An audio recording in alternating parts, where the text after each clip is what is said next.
হজৰত মহম্মদতকৈও ডাঙৰ হৈ গ'ল নেকি সাংসদ গৌৰৱ গগৈ। গৌৰৱ গগৈৰ বাবে নতুনকৈ আল্লাহে পঠিয়াইছে আয়াত। গৌৰৱ গগৈ মোল্লাসকলক অসমীয়া বনাই দিব। অসমৰ মোল্লাসকলে পালন নকৰে হজৰত মহম্মদৰ জন্মদিন, কাৰণ ই পাপ হয়, ইছলামত ই হাৰাম হয়। কিন্তু টুপি পিন্ধি গৌৰৱৰ বাৰ্থডেত মিঠাই খায়, ভাত খায়। মোল্লাসকল হৈছে দুমুখীয়া। মোল্লাসকলৰ চৰিত্ৰ চাই লওক আপোনালোকেও। গৌৰৱ গগৈয়ে দিব মাটিৰ পট্টা, বচাই দিব উচ্ছেদৰ পৰা।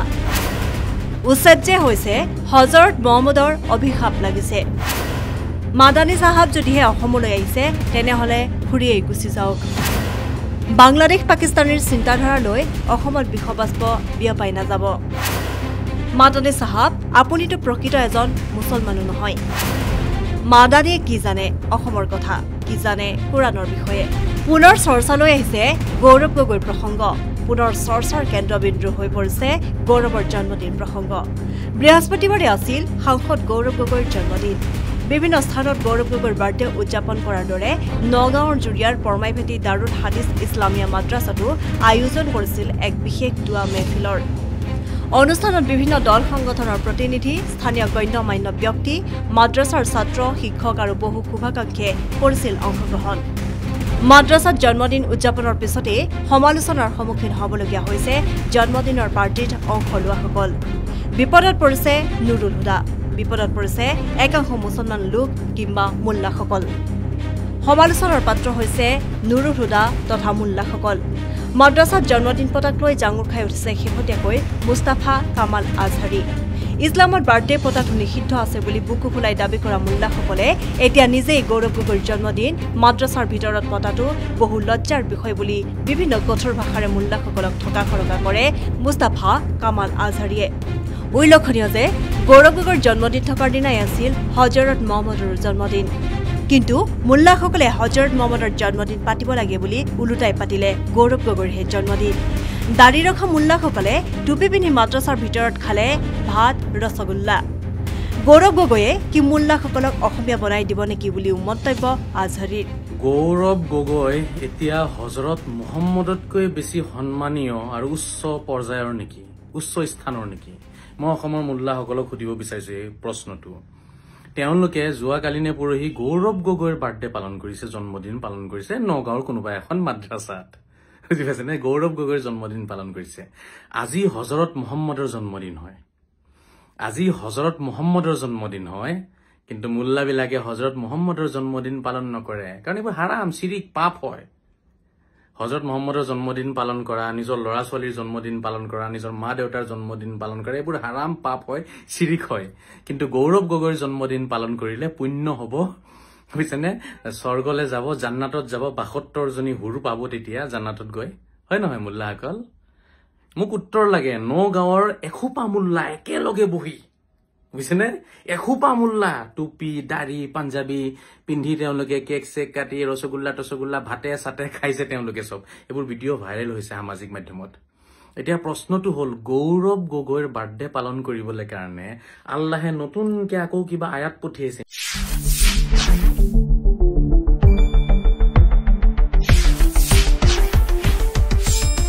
শুদ্ধ আৰু বিস্তৃত বাতৰিৰ বাবে চাই থাকক নিউজ ডেস্ক ৰিপৰ্ট। গৌৰৱ গগৈৰ বাৰ্থডে পালন কৰিছে, তাৰ মানে মোৰ সন্দেহ হৈছে ক'ৰবাত আকাশৰ পৰা আয়াত অৱতীৰ্ণ হৈছে চাগে। হজৰত মহম্মদে স্পেচিয়েলি তেওঁলোকৰ ওচৰত পঠিয়াই দিছে চাগে কোনোবা জিব্ৰাইলক, বুজিছেনে, যে যাক কৈ থৈ আগে গৌৰৱ গগৈৰ বাৰ্থডে পালন কৰিবলৈ। কি মানুহ এইবোৰ, কেনেকুৱা দুইমুখীয়া মানুহ। গৌৰৱ গগৈৰ বাৰ্থডে পালন কৰিছে, হজৰত মহম্মদৰ বাৰ্থডে পালন নকৰে। আৰু ইমান দিনৰ পৰা মই যেতিয়া তেওঁলোকক কৈ আহিছিলো বাৰ্থডে পালন কৰিব পাৰি, নিজৰ ল'ৰা ছোৱালীৰ বাৰ্থডে পালন কৰক, নিজৰ বাৰ্থডে পালন কৰক, ফূৰ্তি কৰক, আমোদ ফূৰ্তি কৰক, এইবোৰ চব কৰিব পাৰে, তেতিয়া মোক কাফিৰ বুলি গালি পাৰিছে তেওঁলোকে। মোক কিমান বেয়াকে তেওঁলোকে গালি পাৰিছে তেতিয়া, যেতিয়া মই তেওঁলোকক বাৰ্থডে পালন কৰিব কৈছিলো। মই বেয়া হৈ গলো, মই পাপী হৈ গলো। এতিয়া তেওঁলোকে গৌৰৱ গগৈৰ বাৰ্থডে পালন কৰিছে নিজেই। এতিয়া তেওঁলোক কলে যাব, এতিয়া তেওঁলোকৰ কি অৱস্থা হ'ব? তেওঁলোক কাফিৰ হ'ব নে নহ'ব? এতিয়া নগাঁৱত মাদ্ৰাছাৰ ভিতৰত তেওঁলোকে এই গৌৰৱ গগৈৰ বাৰ্থডে পালন কৰিছে, মোল্লাবিলাকে, এসোপা মোল্লাই মিলি। কিন্তু হজৰত মুহাম্মদৰ বাৰ্থডে তেওঁলোকে পালন নকৰে। এতিয়া আপোনালোকে ভাবি চাওক শ্ৰদ্ধাৰ ৰাইজ, এই মোল্লা দুইমুখীয়া হয় নে নহয়?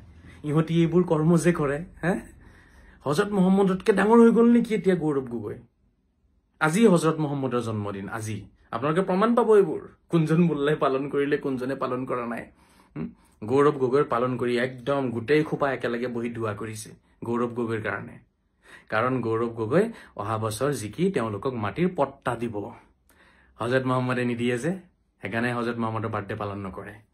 গৌৰৱ গগৈয়ে দিব এতিয়া মাটিৰ পট্টা, তেওঁলোকক উচ্ছেদৰ পৰা বচাই দিব, তেওঁলোকক অসমীয়া বনাই দিব। কি মানুহ এইবোৰ, হা? আচ্ছা, তহঁতি কমচে কম নিজৰ স্থিতিত থাক না। তহঁতি যে বাৰ্থডে পালন কৰা হাৰাম বুলি কওঁ, পাপ বুলি কওঁ, গৌৰৱ গগৈৰ কেলে পালন কৰিলি? ক'ৰ পৰা পালি তহঁতি সেইটো? আৰু যদি পালনে কৰিছ, চবৰে পালন কৰ না। হজৰত মুহাম্মদৰ পালন কৰ, নিজৰ ল'ৰা ছোৱালীৰ পালন কৰ, নিজৰ ভাইটি ভণ্টিৰ পালন কৰ, মা দেউতাৰ পালন কৰ। তহঁতৰ স্থিতিবোৰ এনেকুৱা কেলে ওলোটা পোলোটা? কথাৰ কোনো তালমিল নাই, কৰ্মৰ কোনো তালমিল নাই। বৰ আচৰিত। ইহঁতি মোক গোটেই 4-5 বছৰে ইহঁতি মোক গালি পাৰিছে। মই বাৰ্থডে পালন কৰোঁ, মমবাতি জ্বলাই পেলাই মই হেপী বাৰ্থডে কওঁ, তেতিয়া সিহঁতি মোক গালি পাৰে। কিন্তু নিজে গৌৰৱ গগৈৰ বাৰ্থডে পালন কৰি আছে এই মোল্লাবিলাকে। চাওক মোল্লাৰ দুইমুখীয়া ৰূপ, চাওক মোল্লাৰ চৰিত্ৰ। আপোনালোকে কি কব এতিয়া? আপোনালোকে কওক। ইহঁতি যে মোক গালি পাৰে, সিহঁতি গৌৰৱ গগৈ কি কম মই? গৌৰৱ গগৈ বাৰ্থডে পালন কৰিছে ইহঁতি। এটি নিজৰ বাৰ্থডে পালন নকৰে, হজৰত মুহাম্মদৰ বাৰ্থডে পালন নকৰে, ল'ৰা ছোৱালীৰ বাৰ্থডে পালন নকৰে, মা দেউতাৰ বাৰ্থডে পালন নকৰে, কাৰো জন্মদিন পালন নকৰে। জন্মদিন পালন কৰাই হাৰাম, নিষিদ্ধ, পাপ হয় সেইটো। কিন্তু তেওঁলোকে গৌৰৱ গগৈৰ জন্মদিন পালন কৰিছে। এতিয়া মই কি কম? মোৰতো এনেকুৱা লাগিছে তেওঁলোকৰ কৰ্ম দেখি গৌৰৱ গগৈ চাগে এতিয়া হজৰত মুহাম্মদতকৈ বেছি উচ্চ পৰ্যায়ৰ হৈছে, উচ্চ মৰ্যাদাৰ হৈ গল চাগে। নাউজুবিল্লাহ মিন জালিক, নাউজুবিল্লাহ মিন জালিক। মোল্লা ভাই, মোল্লা, তহঁতিতো তহঁতৰ ৰং ৰূপবোৰ দেখাই থাকো ৰে বাবা দুদিন পিছে পিছে। তহঁতৰ ইমানখিনিও কাণ্ড জ্ঞান নাই নে? তহঁতি যিটো কথা কওঁ সেইটো নিজে আগতে পালন কৰচোন। তহঁতৰ স্থিতিত অটল থাকচোন। মোৰ মতেতো বাৰ্থডে পালন কৰিব পাৰি, গৌৰৱ গগৈৰ হওক আৰু কাৰোবাৰ হওক, ঠিক আছে, চবৰে বাৰ্থডে পালন কৰিব লাগে, ঠিক আছে, মোৰ সেইবোৰ কবলৈ নাই। কিন্তু তহঁতি যে কেনেকুৱা দালাল হও এইটো প্ৰমাণ হৈ গল। একমাত্ৰ মাটিৰ পট্টাৰ কাৰণে তহঁতৰ দৃষ্টিভংগীত বাৰ্থডে পালন কৰা হাৰাম, নিষিদ্ধ, এটা পাপ কৰ্ম হয়। তহঁতি সেই পাপ কৰ্মটো লোকে কৰিবলৈ কাৰণে তহঁতি প্ৰস্তুত হৈ গলি। একমাত্ৰ মাটিৰ পট্টা লাগে তহঁতৰ, হয়নে? গৌৰৱ গগৈ দিব তহঁতক মাটিৰ পট্টা অহা বছৰ ন? গৌৰৱ গগৈ বাৰ্থডে পালন কৰে, তেওঁলোকে নিজৰ স্থিতিত অটল নাথাকে, দুইমুখীয়া এইবোৰ। হজৰত মুহাম্মদৰ বাৰ্থডে পালন নকৰে। আজি হজৰত মুহাম্মদৰ জন্মদিন, কিমান দুখৰ কথা। গোটেই মানুহে পালন কৰিব লাগিছিলে, কিন্তু নাই। হজৰত মুহাম্মদৰ জন্মদিন পালন কৰাৰ কাৰো ধৈৰ্য নাই, সহ্য নাই, কাৰো খবৰ নাই। কিন্তু গৌৰৱ গগৈৰ বাৰ্থডে পালন কৰি আছে এই মোল্লাবিলাকে। ভাবি চাওক, কিয় উচ্ছেদ নহব? হজৰত মুহাম্মদৰ অভিশাপ কিয় নালাগিব? মই যে বাৰে বাৰে কওঁ হজৰত মুহাম্মদৰ অভিশাপ লাগিছে, এইয়াই এইবোৰ কৰ্ম। কাক কত কোনটো স্থান দিব লাগে খবৰে নাই। আৰু কি দালালি আৰম্ভ কৰিছে মাটিৰ কাৰণে, চিন্তা কৰক। মাটিৰ পট্টা পাব এতিয়া তেওঁলোকে, সেইকাৰণে যি মন যায় তাকে কৰিব। এতিয়া গৌৰৱ গগৈকো তেওঁলোকে এতিয়া কি বনাইছে কোনো ঠিক নাই। লাজ লাগিব লাগে, লাজ। ইফালে মোল্লাসকলক কঠোৰ ভাষাৰে ঠকা সৰকা কৰাৰ পিছতে সততে সমালোচনাৰ সন্মুখীন হৈ থকা মুস্তাফা কামাল আজহাৰীয়ে উলিয়ালে মাদানীৰ প্ৰসংগ। মাদানীয়ে অসমত আহি জেহাদী চিন্তাধাৰাৰে বিষবাষ্প বিয়পাবলৈ আহে। মাদানীৰ গাত নাই প্ৰকৃত ইছলামৰ চিন্তাধাৰা বুলিও এফালৰ পৰা তীক্ষ্ণ সমালোচনা মুস্তাফা কামাল আজহাৰীৰ। লগতে মাদানীক চেলেঞ্জ দি মুস্তাফা কামাল আজহাৰীৰ মন্তব্য, মাদানী চাহাব, আপোনাক মই শিকাম ইছলাম কি হয়, আহক মোৰ সন্মুখলৈ। এয়া মুস্তাফা কামাল আজহাৰীৰ মন্তব্য।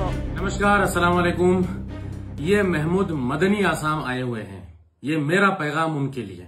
मदनी साहब, आप आसाम आए हैं, कोई बात नहीं, लेकिन आप आसाम में कोई गलत ख्यालात ना फैलाएं। आपके ज़हन फिक्र में जो भी बातें हैं वो आप वहीं तक रखें। आसाम के मैदान में आसाम के लोगों के दरमियान आप अपनी फिक्र या अपने ख्यालात को ना फैलाएं। आप हैं जिहादी ख्यालात के शख्स।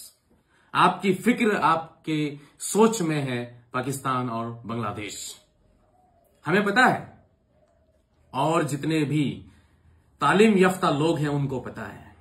इसलिए आपके लिए बेहतर यही है कि अगर आप आए हैं तो घूम के चले जाएं, लेकिन यहां के लोगों को अगर आप गुमराह करने की अगर आप कोशिश करेंगे ना, तो आपके लिए खैर नहीं होगा मदनी साहब। मैं आसाम के लोगों को कहना चाहूंगा, जिसके पास भी ये मदनी का नंबर है हमें दे दे, हम इनसे राब्ता करेंगे, इनसे हम बात करना चाहेंगे। ये महमूद मदनी एक बांग्लादेशी फिक्र के शख्स है, इनके ख्यालात जिहादी ख्यालात है, हम ये साबित कर सकते हैं। अगर आधा घंटा इनसे मेरी गुफ्तगू हो जाए तो हम साबित कर देंगे। इसलिए मैं, अगर किसी के पास इनका नंबर है तो मुझे दे दीजिए। महमूद मदनी साहब को मैं कहना चाहूंगा, मदनी साहब आप तो ठीक से ढंग के मुसलमान भी नहीं हो, आपको क्या पता है इस्लाम क्या है, आपको क्या आता क्या है कुरान के बारे में।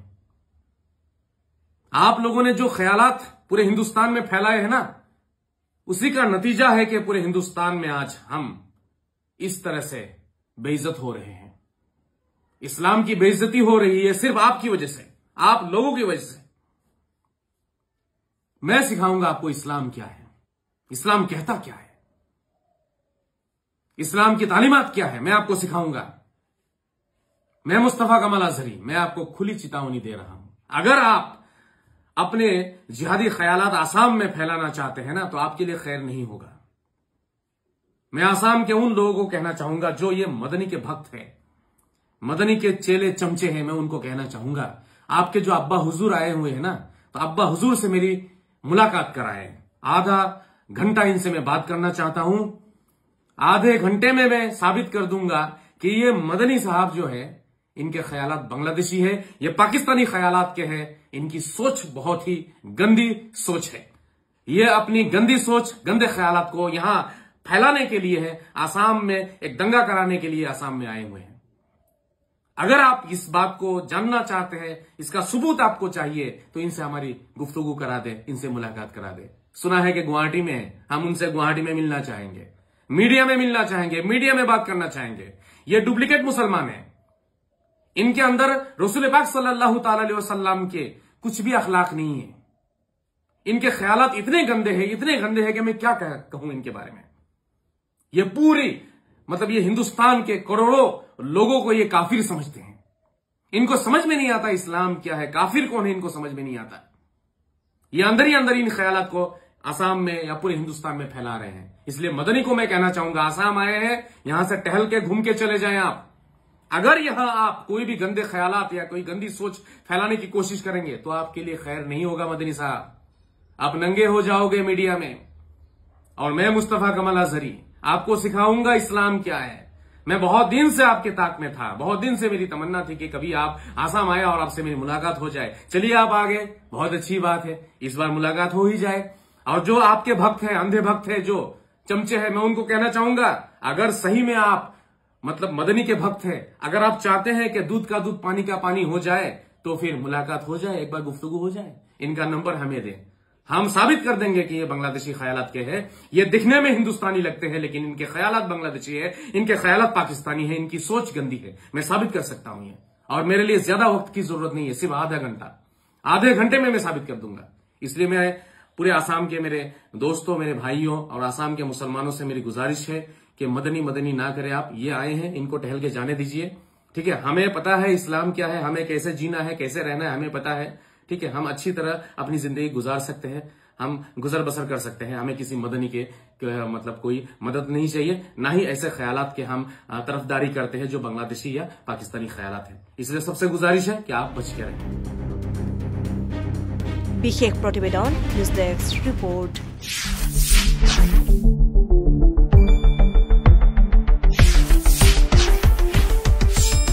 শুদ্ধ আৰু বিস্তৃত বাতৰিৰ বাবে চাই থাকক নিউজ ডেস্ক ৰিপোৰ্ট।